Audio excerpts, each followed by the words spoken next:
bem, voltamos para o segundo bloco do Pingo nos Is. Estamos falando sobre política e também envolvendo tudo, já falando em eleição, né? Outubro é mês de eleição, e a gente vai tratando sobre esse assunto e começamos falando sobre a prisão do ex-presidente Lula, sobre a questão do judiciário, legislativo, executivo, e encerramos o primeiro bloco falando do caso Marielle, que também agora já vai se completando aí mais de um mês, né, professora? Mais de um mês, quer dizer, quase 40 dias. Então é importante que nós percebemos o porquê essa morosidade. Mais uma vez, nós estamos lidando com um processo de judicialização talvez equivocado, porque a Marielle, ela era uma representante legítima. Ela foi uma vereadora muito votada no Rio de Janeiro, uma das mais votadas, a quinta mais votada. E embora as notícias falsas tenham reproduzido, ela foi mais voltada não pelas comunidades, nem pelos morros, nem pelas favelas, mas pela zona sul do Rio de Janeiro, inclusive Leblon. Então ela era uma pessoa que tinha uma representatividade democrática nesse sentido. Sim. E foi acometida, sim, por injúrias, calúnias, não é? Por sexismo, racismo. Foi alguém que veio de uma classe social, entre aspas, menos abastada, fez sociologia, se preparou para assumir um cargo político e, mesmo depois da sua morte, foi totalmente chovalhada, não é? Por uma canalha, que é uma canalha além de política, uma canalha relacionada à população brasileira, uma parte da população brasileira que não está pensando sobre aquilo que está dizendo.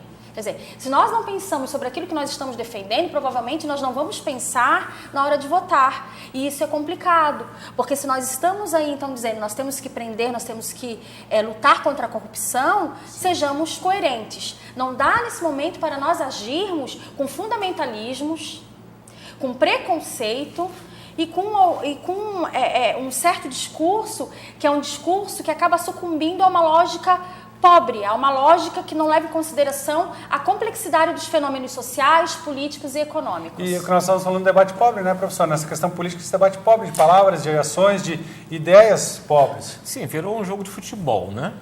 Então você vê, quando a Rosa Weber estava desenvolvendo o seu raciocínio e pensando no voto que ela daria, eu acho que ela já sabia, lógico, mas as pessoas nas redes sociais torciam como se ela fosse cobrar um pênalti numa decisão de Copa do Mundo.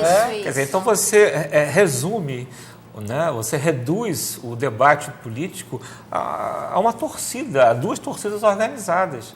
Quer dizer, nós não temos... Agora, é claro que a sociedade brasileira é muito mais complexa do que isso. Sim. Não é só o Fla-Flu, né, o Avaí, o Figueirense. Tem muita coisa no meio. E as pessoas não estão debatendo. E o pior, não estão dispostas a debater. E essa é a parte. Aí você cai justamente nesse discurso do ódio, da agressividade, da polarização, e, consequentemente, você traz um desgaste enorme às próprias instituições democráticas. E nessa questão, como essa partida de futebol, muita gente torcendo sem saber o que é. O que o senhor disse, entra naquele embalo, naquele clima quente, mas depois disso não se aprofunda. Até aquela decisão dela, ninguém foi a favor ou contra? Ninguém sabia o que era, né? Ninguém sabia. Quando apareceu o placarzinho, opa, no momento em que ela argumentava, que ela pensava no que dizer, eu estava online com dois professores da Univale, muito inteligentes, dois professores da área jurídica, e eu perguntava para eles, afinal, para onde que se encaminha o voto da Rosa?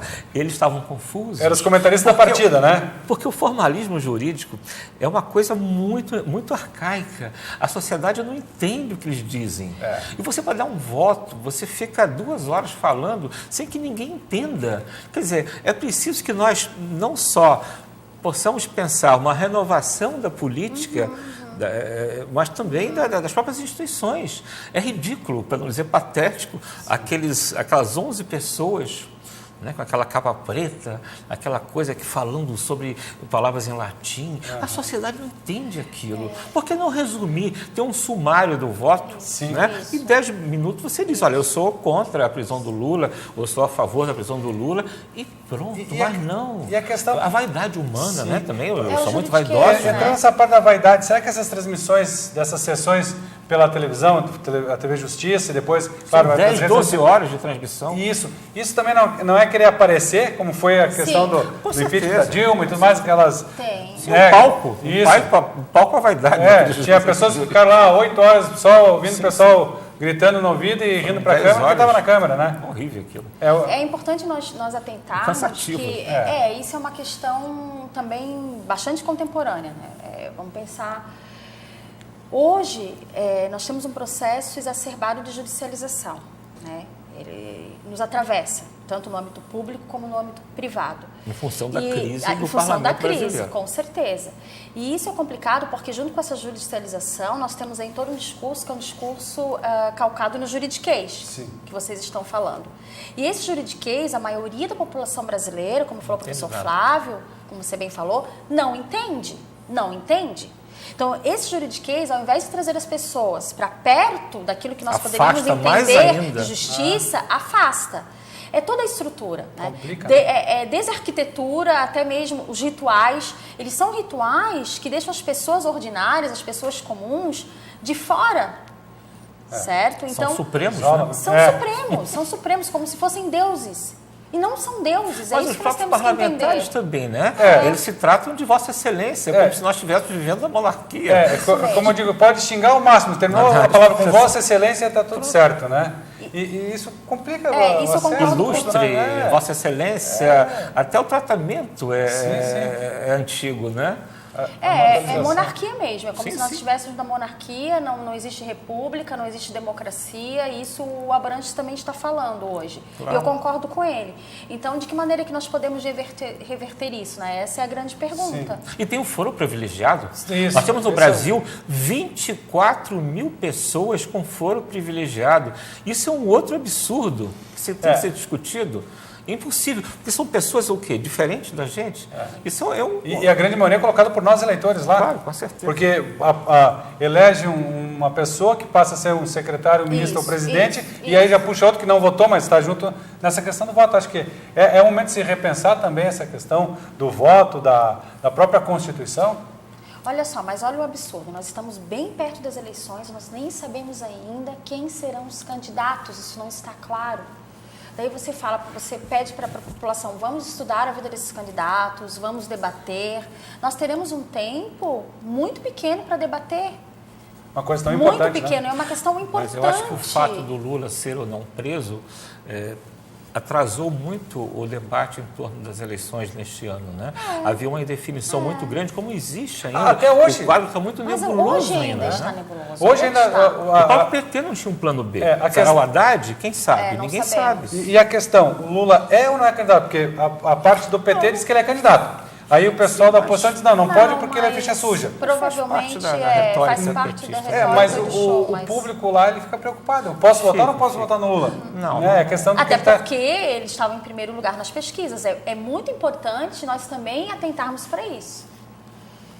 E tinha uma representatividade, Sim. certo? Errou, tem que estar preso? Tem. Mas existia um momento, certo, no governo petista em que a maioria da população brasileira, aquela população que não tinha acesso a nada, acabou experimentando algumas políticas públicas sociais onde elas tiveram acesso a um modo de vida que até então não tinham. E são coisas muito simples, mas que estão de acordo com um modo de vida capitalista. Vamos lá, eu quero ter um acesso a uma casa, eu quero ter acesso a um carro, eu quero ter um acesso a um vinho melhor.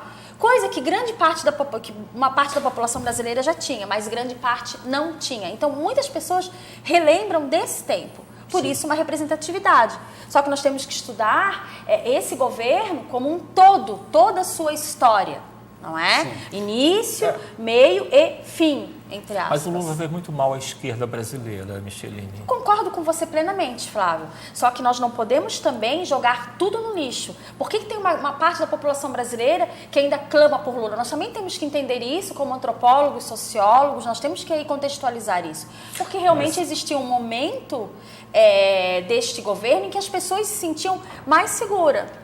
Mas o PT, quando foi criado, quando ele surgiu, Sim. ele prezava muito a democracia interna, a emergência de novas lideranças, o debate interno em torno das candidaturas. O Lula, ao longo desses últimos anos, ofuscou tudo isso. Com certeza. Ele que definiu que a Dilma seria presidente, ele que definiu que o Haddad seria prefeito e assim por diante. Quer dizer, então, de uma maneira geral, a esquerda apostou muito no Lula. E quando o Lula caiu, a esquerda caiu junto. E eu falo isso com tristeza. Eu não falo isso com Sim, com alegria, não. você jamais soltaria fogos, né, na prisão do Lula, porque é uma tristeza Não, histórica. claro, não é para ser comemorada a Não, prisão do Lula. é muito- É para ser visto com tristeza. Sim. Mesmo gostando ou não interessa. É muito triste para qualquer democracia no mundo Você inteiro. ter um ex-presidente você ter preso, né? Isso seja no Peru, como aconteceu, na Coreia do Sul. Isso é muito ruim, porque, na verdade, digamos assim, é um desgaste de uma instituição, a presidência da República. E o Brasil no exterior, a visão que já não é muito boa na questão política, desde que vem esse estouro aí de propinas e mensalões, e o Lava Jato já não está muito boa. Para a economia também, esse é o problema da economia, a política então é pior ainda, né, com toda essa confusão.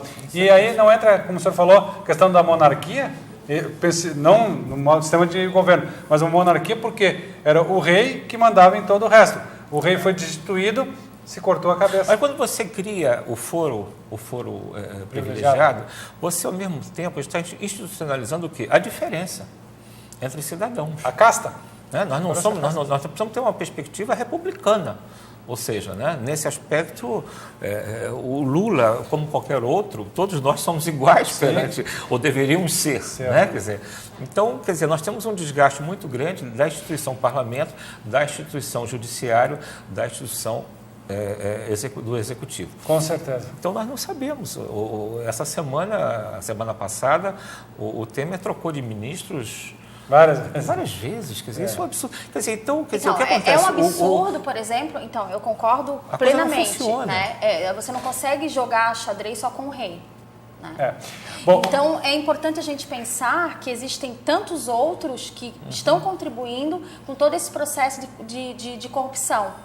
Não dá para a gente centralizar só numa peça do tabuleiro. O assunto é longo, professor Flávio, professor Michelini, só que o nosso tempo é curto, né? Nós estamos aí com o programa encerrando, queria agradecer a sua participação. Vamos voltar, porque esse tema não termina aqui. É uma longa novela mexicana de novo, né? E uma novela mexicana de vários capítulos. Professor Flávio, obrigado pela sua participação. Obrigado a vocês. Professor Michelini, obrigado pela sua participação. Muito obrigada.